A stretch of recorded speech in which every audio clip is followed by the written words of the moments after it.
I noticed that the distinguished delegate of Tanzania wished to speak, but is it a wish to speak before the Iran and Colombia? Although I think the Iran and Colombia are also the member of the Group 77 and China. What is the wish? Is Tanzania. All right. If the distinguished delegate of Tanzania wishes to speak on behalf, I believe, on behalf of the Group 77 and China, please. Thank you, sir. We continue as a group of 77 in China to recognize your skill and abilities in steering this conference of the parties, and we continue to give you the cooperation that you rightly deserve so that we can have a successful conclusion to our deliberations. Mr. Chairman, sir, as you rightly note, Colombia, I believe, and Iran are part of the group of 77, and as such, I feel that I should say something before they also have an opportunity if they so desire. Mr. Chairman, sir, we appreciate the opportunity you have given us to speak before turning to the next item on agenda, because it has shown that you can be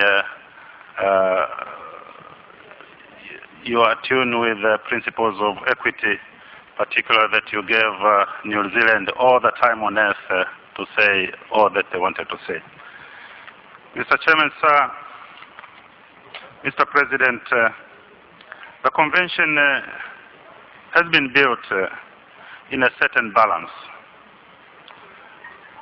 a very well balanced document, and this balance cannot be disturbed and should not be disturbed if we have to make progress towards the attainment of its objective. Mr. Chairman, let me reflect for a while what we consider to be the most important issues, or rather the basic principles that are enshrined in the convention, which made us sign and also ratify the convention. For the group of 77 in China, we believe that equity is key to the success of this endeavor, that is protecting the climate of this earth. But also another important principle is the principle of common but differentiated responsibilities. Mr. Chairman, another principle which is very dear to us because of our own weakness in terms of economic well-being is the principle of respective capabilities. Mr. Chairman, sir, Mr. President, it takes a great humility, it takes a lot of humility to have to admit that kind of weakness. But that is a fact of life. We are economically disadvantaged. Mr. Chairman, sir, or Mr. President, another key aspect of the convention which made us sign to it and which made us ratify was that those who should take leadership should lead. Mr. Chairman, the per capita emissions of developing countries is much below the world average, and even lower, much lower compared to the industrialized countries. We continue to reiterate that our first priority of developing countries is economic and social development. And even more pressing, Mr. Chairman, is where is the family going to get the next plate for food? You cannot say of many of our partners. Mr. Chairman, if you haven't felt poverty, it's not easy to feel it. Mr. Chairman, poverty eradication is paramount to us. In any case, even with those limitations, we are and will continue to undertake numerous measures for sustainable development, which go a long way to meeting not only our commitments under the Convention, but also to the long-term objective of the Convention. Maybe we haven't been active or articulate enough to be able to convince the world populace that we are doing so in many ways. That's why at this stage perhaps there is a draft resolution on a rain check into the future. Mr. Chairman, this is not the time to address the question of strengthening developing country participation or commitments. It is the time to address the question of strengthening developed country commitments.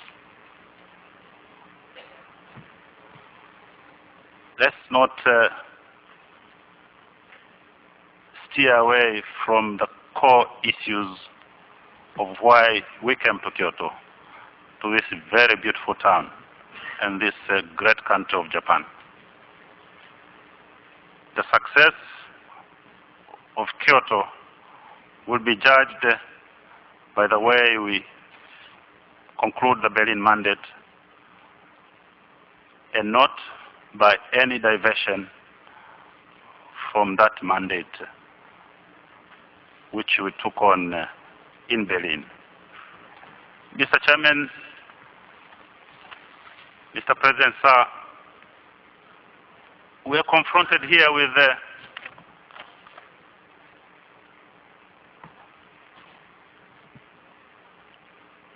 diversions which come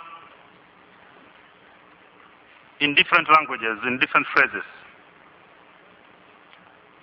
Variously we refer to evolution. At times we talk of post-Kyoto. At times we talk of Kyoto Initiative. Now we have had something else. The previous speaker made reference to emission limitation commitments, no reduction. I suppose, as one delegate put it, a new acronym in the language of this convention will be put into our vocabulary, and that's meros, from quarrels to meros. And of course from meros now it's mellowing down to melos by our distinguished representative of New Zealand. Mr. Chairman, we would like to succeed here in Kyoto.